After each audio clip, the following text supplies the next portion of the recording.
আসসালামু আলাইকুম বন্ধুরা, কেমন আছেন সবাই? আশা করি সকলেই অনেক ভালো আছেন।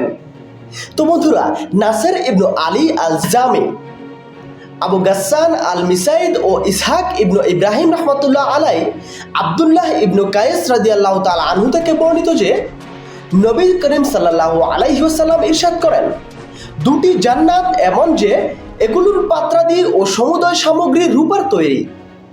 অন্য দুটি জান্নাত এমন যেগুলোর পাত্রাদি ও সমুদয় সামগ্রী স্বর্ণের তৈরি। আদন নামক জান্নাতে জান্নাতীগণ আল্লাহর দিদার লাভ করবেন।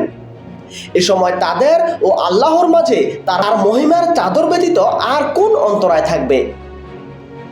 ওবায়দুল্লাহ ইবনু উমর ইবনু মাসয়ারা রহমতুল্লাহ আলাই শুআয়ব রাদিয়াল্লাহু তাআলা আনহু থেকে বর্ণনা করেন, নবী করিম সাল্লাল্লাহু আলাইহি ওয়াসাল্লাম ইরশাদ করেন, জান্নাতীগণ যখন জান্নাতে প্রবেশ করবে তখন আল্লাহ তাআলা তাদেরকে বলবেন,